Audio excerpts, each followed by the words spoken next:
And there we go. All right, so let's get to today's lecture. Boop. Let me underline this so I'm marking that I'm starting. Do it on this. Let me close some of these real quick. Go away. Don't say. You're using up my memory. You're using up my memory because I can tell it's continuous like it's don't save. And don't save. There we go. All right, so here we are. So we're going to talk about real numbers. And so it's going to be a couple definitions, a couple other things today. So here we're going to talk about just some properties of things of real numbers. So this is kind of like your 96 material here. Okay, so what we're going to start with is what we call natural numbers, which is 1, 2, 3. Notice that this includes natural numbers that look strange, right? The square root of 4 is really a natural number because that's really 2, right? 2.0 is really a natural number because that's really 2, right? 10 over 5 is really a natural number because that's really 2. And so the natural numbers were the first things that kind of mankind invented because it was that. I think it was the Arabians or somebody, I forget, invented 0, right? And so they put a placeholder for 0, and that changed numbers. And so natural numbers are what you call the counting numbers. And this was the, and so once they did this, they added a 0, and that kind of changes things. It means you could have nothing of something, which is actually kind of a novel concept, right? And so that actually didn't come until actually a chunk after this. Now, one of the fun little stories, and I'll tell you a cute little story just for 5 seconds, you know, way back in the day before we had numbers, which is, it did happen, right? Before we had numbers, we still domesticated animals. And so like a sheep herder, when he would leave and when he came back, how did he know how many sheep he had, right? Does anyone know the answer to this? Before you could count, right? How would you know how many sheep you had? Does anyone can think of a kind of a fun, novel way of figuring out if you have all your sheep at the end of the day?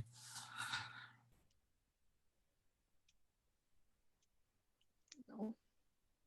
Maybe not. You named them? They probably did. So if they had a really, you keep track of them, keep track of branding, right? But how if you know if you missed one if you brand it, right? Made them use bells. So what they actually did before they even knew to count them or all this other stuff, they just got a pile of rocks, right? And when they left for the day, every time a sheep left, they put a rock in a different pile, right? And when they came back in, they moved the rocks back, right? And so they didn't know how many rocks, but they knew if they didn't have all the rocks, that's how many sheep they were missing, right? And they didn't have a sense of counting in their head, but they knew what they had. And so it's actually kind of a real novel concept of how they got around things before we had the concept of like numbers in our mind, right? The next thing that was added to the numbers were the integers. So -1, -2, -2, -3. So now we can have 0. Now we can have debt, right? You can owe. Your credit card is how much money you owe, not how much money you have. And then after this, we get into fractions, right? Stuff that is a fraction. So you can write this as one number over another. Notice that this is also a fraction because this is really 9,273 over 10,000. So this is a fraction. So any decimal I can write as a fraction. And if it's repeating, I can also write this as a fraction. It's a trick. You don't have to know it, but there's a way to do it. So this is all the rational numbers. So if a number is... so if a natural number is also a whole number. So 2 is also a whole number, 2 is also an integer, and 2 is also a rational number, okay? Now, and so that's why I have them nested inside these boxes.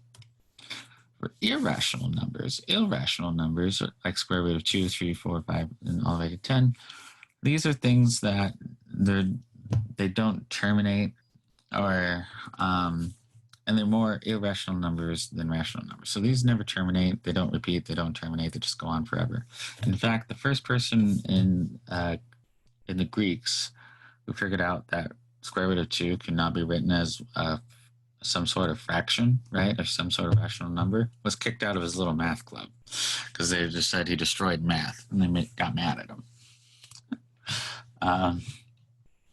So studying math history is hilariously funny in some ways and really sad in other ways. Like a guy like Pythagorean was killed by a Roman soldier because he was working in the sand, and the soldier said stand up and he wouldn't do it. So he just,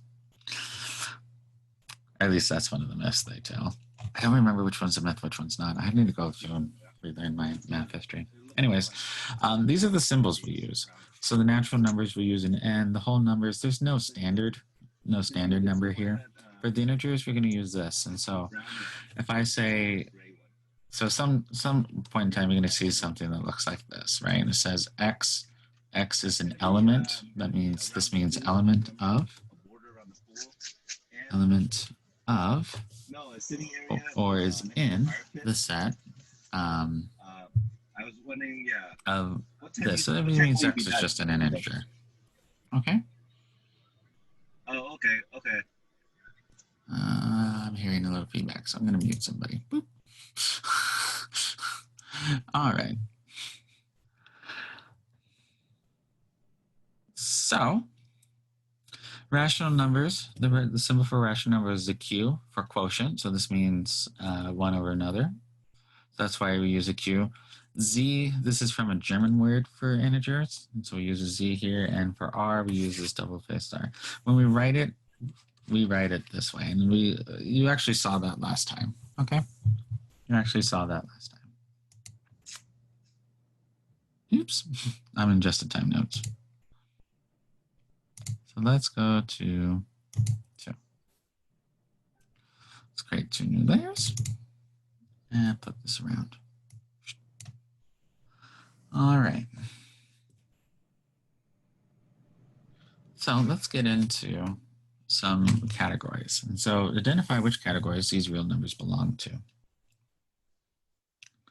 So here we have -3/5. And so this is definitely, if we go back to our other page right here, this is a fraction. So it's a rational number. Okay, so this is rational. And it's also a real number, right? So I can say this is the rational number. I can say this is a real number. Here, let's do square root of 49. Well, square root of 49 is the same as 7. So what's 7? Well, 7's a natural number. It's also a whole number. It's also an integer. My spelling today has just been awful. Integer. It's also a rational number. And it's also a real number. And so 7 is actually all these types of numbers. So is it real? Yeah. Is it an integer? Yeah. All right, so let's look at this one. So square root of 9, or not the square root of 9, -9. -9 is an integer. It's also a real number. And it's also one other thing. What also is an -9? 9 is one other category. What category is that? See if you guys are awake. Let me open it up. Whoop. So it's also one of these things as well.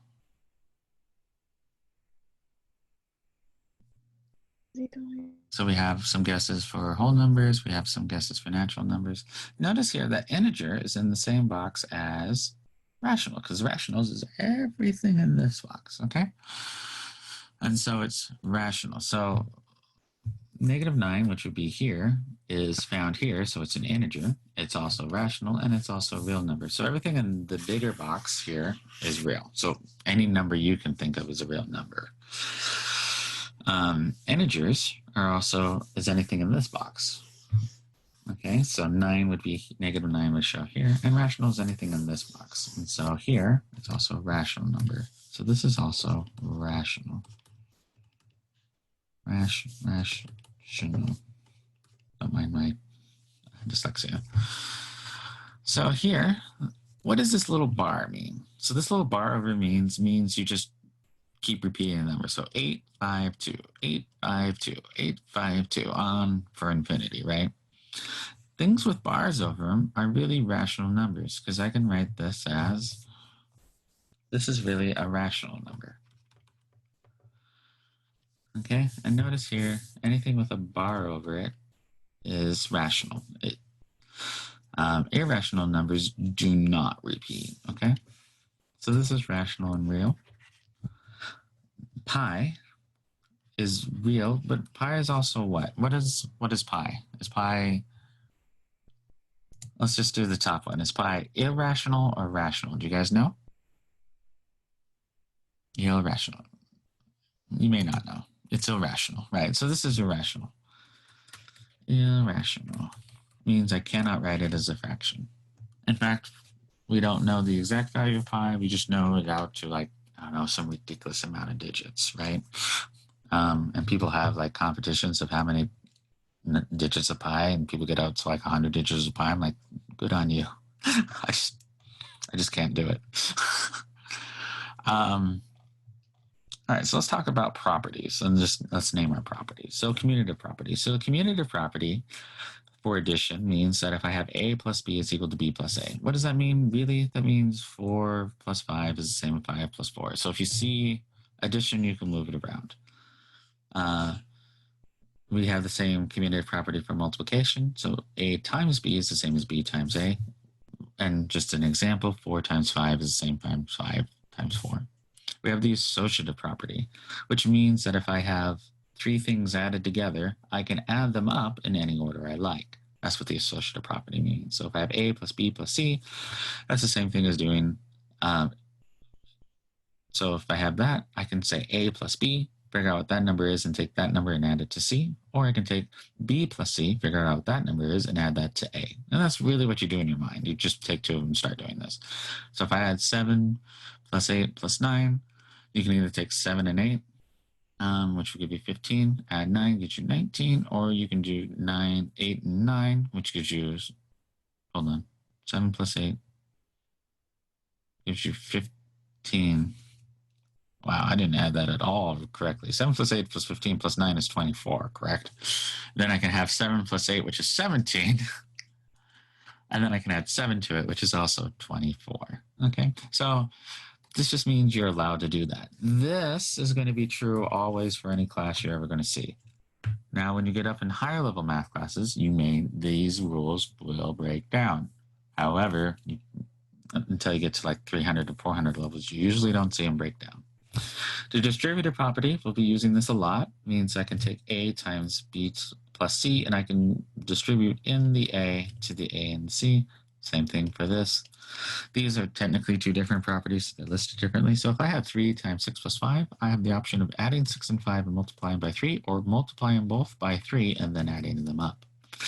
This is super useful when I don't know what one of these is. So if I have 3 of x plus 5, I can rewrite this as 3x plus 15. So this is what we'll be using it for in this class.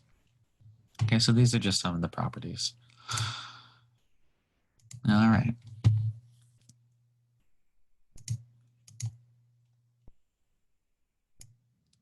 Boop.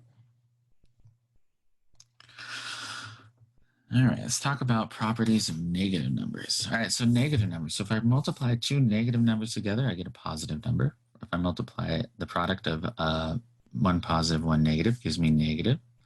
And the product of a 0 and any real number is 0. And there is no such thing as negative 0. Okay, so that's not a real number. Okay. So it's always, 0 is always, 0 is not positive or negative, it's neither. Sometimes we'll say I want a non-negative number. And what do I mean by that? I mean 0 or higher. Okay. So let's simplify a couple of these and I'll have you do one. Let me do A, B, and D with you, and then I'll have you guys do C, and then you can pump out the answer. So A, here I have a negative number times a negative number, so that makes it positive. So here I'll have 6 times 7. This is what I do in my head. 6 times 7, which is, I can do 6 times 7 in my head. I've totally forgotten all my multiplication tables. It's 36, 42. 42, thank you guys. Thank you. And then here I have a negative times a negative, so this is positive. Okay, 0 times -2, 0 times any number will be 0. Here, in order to do this, I'm going to assume there's a -1 here. Oops, no. Okay.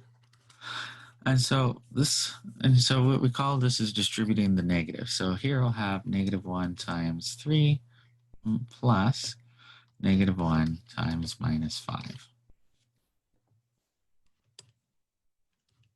Okay. So this is technically what you're doing.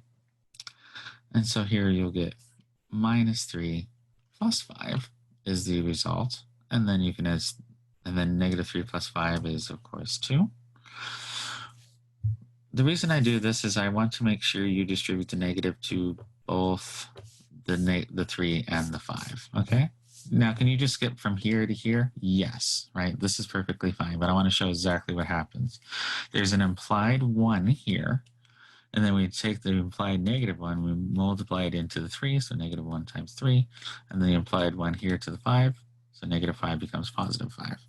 Okay? The only time we're going to help you with math. It's not going to be the only time, guys. Every now and then, my brain shuts down on very simple things. All right. So go ahead and attempt C on your own. Okay. Go ahead and try C. Give it about a minute before, 30 seconds before you post anything in the chat. That way, other people have a chance to try. I want to open up something just super fast for my own sake. Teaching miscellaneous. That is not what I want.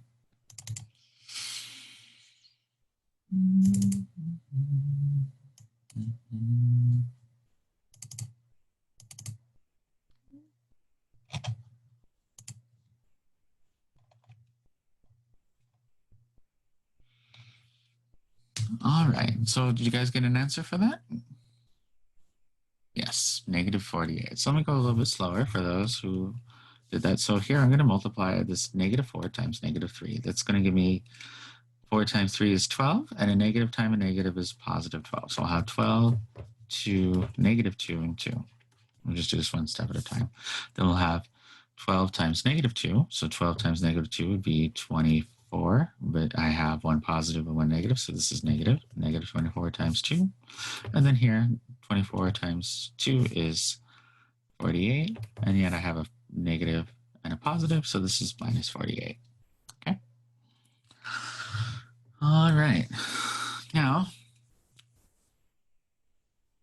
the quotient of a quotient of 0 and any non-real zero number is 0. Okay, if I take 0 and divide it by anything, I'm getting 0 back. And the quotient of any real number divided by 0 is undefined. And that's because we choose to, it doesn't work out, right? There's 1,000 things you can do. Can I go back to C? Sure. Let me go back to C for a hot second. Can I have that? Okay, I can have them both up. All right, so we're not allowed to do this. So here, if I take -15 and divide it by 5, I can go ahead and do that. And the same rules for multiplication apply here for division. So here I have so I'm going to take 15 times 5. That's going to give me, divided by 5 is 3. I have a negative and a positive, so this remains negative. Here, this is the same thing as 0 over -2. But as long as I have 0 over top, this is always 0. Here, I guess I wrote in the answer. Why did I write in the answer? Anyways, -5 over 0. I cannot do this. I don't know how to divide by 0. And so I declare this to be undefined. Okay. So let's go to the next set. Oh, actually, let me give you a second to write that down.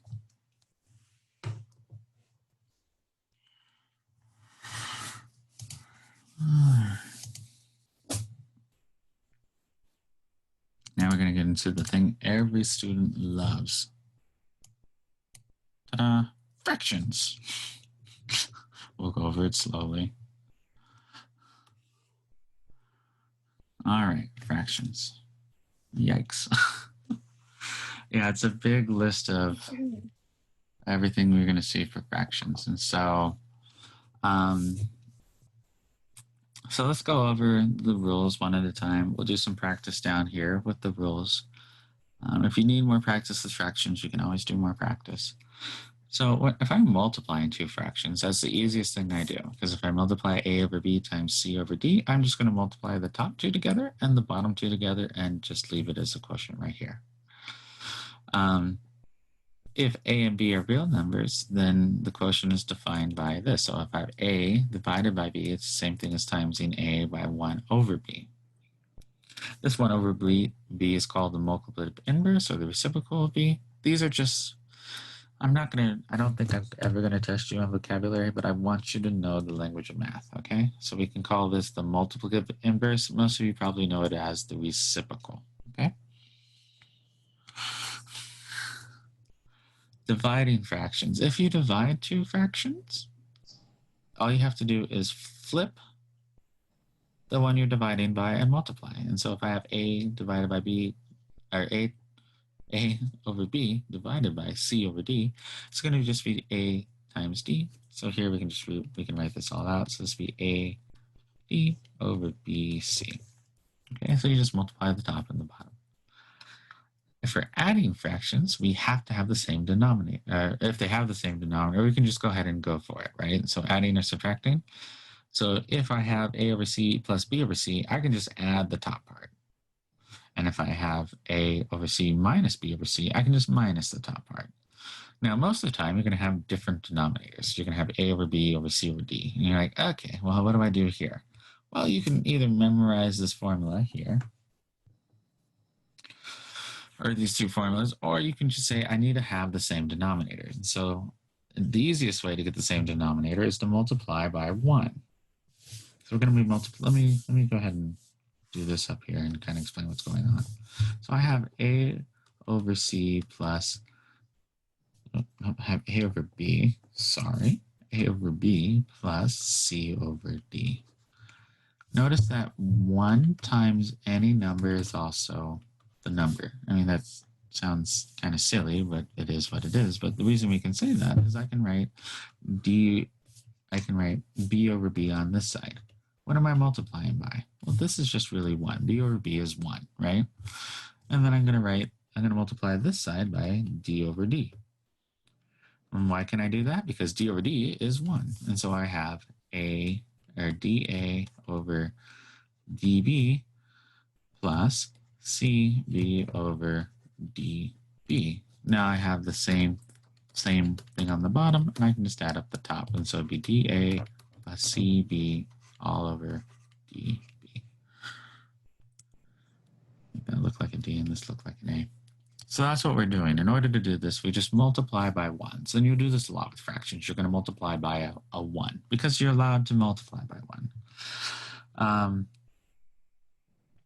You can cancel common factors. And so if I have A plus C up here, I can get rid of the C and just have A over B. For here, if I want to just clear fractions, this is used for clearing fractions. If I have a fraction equals another fraction, I can multiply this side by, what I'm really doing is I'm multiplying this side by d over d. Hold on, what am I doing? I wrote this wrong. This should be a b. This should be a b. So really when I'm multiplying both sides here, so I'm going question. Okay. So this is a over b, like it always should have been, plus c over d. And so what am I doing? I'm going to be multiplying both sides by d. So I'm going to multiply this side by d and this side by d. When I do that, this cancels this. And then I'm going to multiply both sides by b. And this side by b and this side by b, which cancels. These b's cancel. And so I'm left with dA times cb. So that's really what's going on there. So let's do this in practice. So we're going to perform the given operations. Okay, I'm going to do a couple, and then I'll let you guys do a couple. All right, so here, if I have 1/3 and I'm going to multiply by -6, I can rewrite that -6 as -6 over 1. The reason I write it this way, it makes it really clear what I want to do, because here I'm just going to be multiplying across. All right, so here I'll multiply across, and so 1 times negative 6 gives me minus 6. 3 times 1, so it gives me a 3. So I have negative 6 over 3. This simplifies, and the way it simplifies is negative 2, or hold on, negative 3 times 2. Nope, I want to do that the other way. Negative 2 times 3 over 3. Notice here I can split this negative 6 into negative 2 and positive 3. I can cancel the 3's, and this just leaves with negative 2. Okay. Here, if I'm dividing, I can perform the same trick. So this is negative 1 over 1 divided by negative 3 over 4. If you want, you can stuff the negative on the top one or the bottom one, but not both. So then when I'm, yeah, let's go ahead and do that. And so when I multiply, it'll be 1. And I'm just going to divide is the same thing as flipping it. So I'll have 4 over minus 3. I multiply across, so I'm going to get minus 4 up top. I multiply across the bottom, I'm going to get minus 3 on the bottom. So I have 4/3 here. And notice here, I have a negative and a negative. And so negative divided by negative, you can just make both of them positive. Okay. Let me do E, and then I'll have you guys do the bottom row. So E, here I have the same denominator, so I can have minus 3 over 4 plus 5 over 4. And the only thing I did here is I took the negative sign and I put it on my numerator. Then I can add up these, and so this would be minus 3 plus 5 over 4. Minus 3 plus 5 is 2 over 4, and then here I can simplify that to put it over here, half. Okay. All right, so give these 3 here a try. Go ahead and give these 3 a try.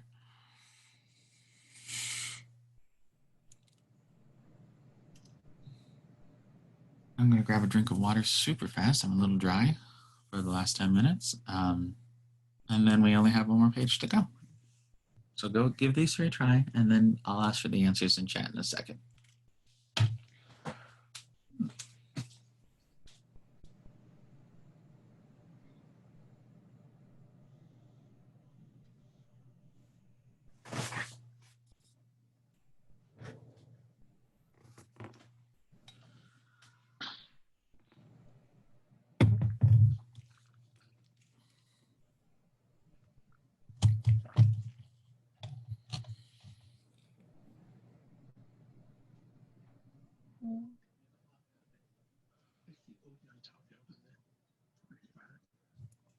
Trống粉，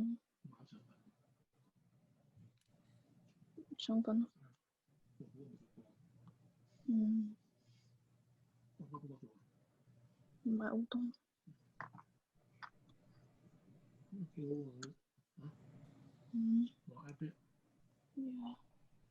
使用紙。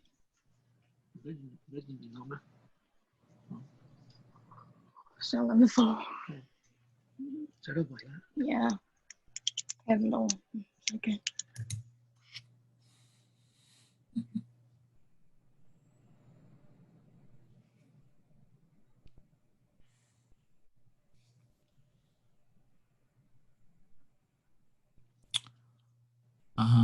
Will these notes be posted on Canvas tonight? The video for these notes, yes. I'll post the videos. I'll start processing videos probably during office hours today. And if I have people during office hours, I'll do it after office hours today. I have an appointment. I have to have a doctor's appointment I have to go to, so it may not be up until later tonight, but that's on the docket to do. That answer about 35 emails, but is it only 35? No, it's grown. It's a lot more than 35 now. So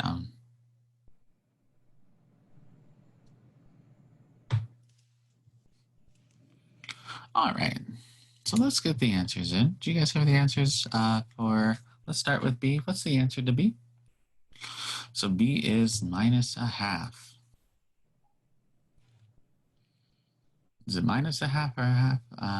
Minus half, minus half, minus half. Some people get half, minus half. Let's find out together. All right. So here, I'm going to have I have a negative number times a positive number. So that should give me a negative number. I like to put my negatives up on my numerator. So I'll have minus 2 over 3 multiplied by 3 over 4. And in fact, before I even do the next step, I'm going to cross out these 3's because I'm allowed to. And that's just going to give me minus 2 over 4, which is equal to minus a half. Okay. Any questions on what I did for that?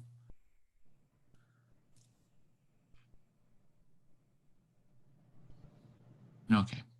Let's do D. What is the answer to D? 3/8. Yep.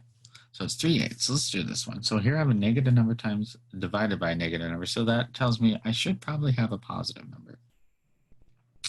All right. So I like to stuff my negatives always on my numerators, which is what I do. So I have negative 5 over 4 divided. So I'm going to go ahead and make this multiplication. And then I'm going to put, so this would be negative 10. So I'm going to put the negative 10 here just so I'm consistent, and 3. All right.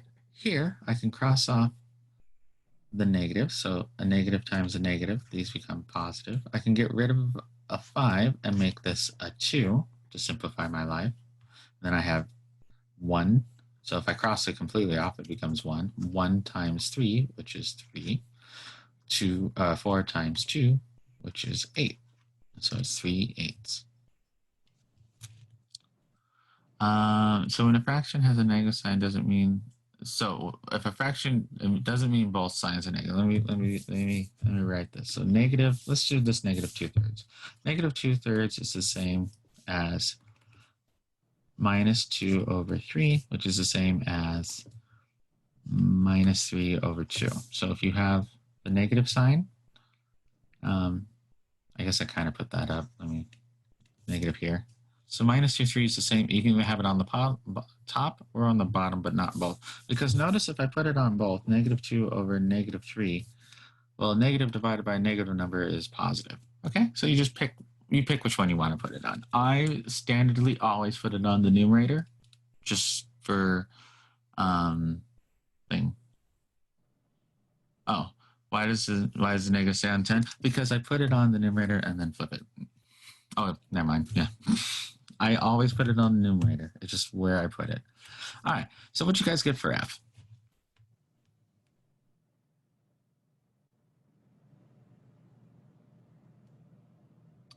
(13/20ths). 13/20, 13/20, negative 13/20, negative, negative, negative. Okay, let's crunch through it. So here I have 1 over 4 minus 9 over 10. Now I can multiply both these by, I can multiply this by 10 over 10 and this over by 4 over 4. But in fact, I can actually do one better, because the least common denominator between these two is 20. And so to get to 20 here, I can multiply by 5 by 5. So that would give me 20. And to get to 20 here, I can do 2 by 2. And so if I do that, I'll have 5/20ths minus 18/20ths. So that'll be 5 minus 18/20ths, which is equal to 5 minus 18 is minus 13/20ths. Okay. So that's how we'd crunch through this one. Now, could I have gone all the way to 40? Of course. And then I could have simplified down. But if you know something closer, go ahead and do that. All right. I'll leave this up for another 30 seconds, even though class is supposed to be over in 2 minutes, but the last one only will take 2 minutes. So let's do the last bit of notes real quick. Pow, pow. There we go. All right. And if you didn't get those, I'll post the answers to, I'll flip back to the fraction page when I'm closing up. All right, so a set of select a collection is called a set. In math, we denote it as this. So here, A is a set of 1, 2, 3, 1, 3, 5, and 6. There's no 2 there. B is 3, 5, and 7. And C is 2, 4, and 8. Intersections where these two things are common. So if I intersect A and B, I'm going to get 3 and 5 would be my intersection. And we write that. We just write that in here. A intersect B would be the set 3, 5. And then the union is all from both sets. So if I have A union B, that is equal to 1, 3, 5, 6, and 7, because that's what's common. It's both of them. Now, what you're really going to want to know is the interval notation and everything. Set builder notation, it's nice to know, but it's not essential. So let's go through this. So interval notation.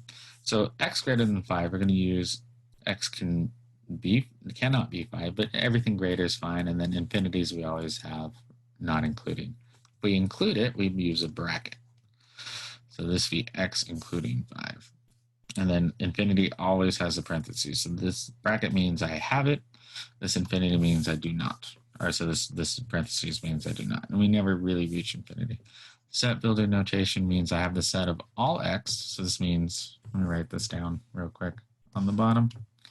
This means, so these little curly brackets mean set.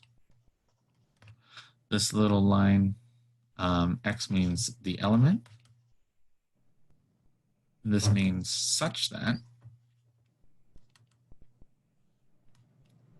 And then here we're going to have x greater than 5. And this is what we call our condition.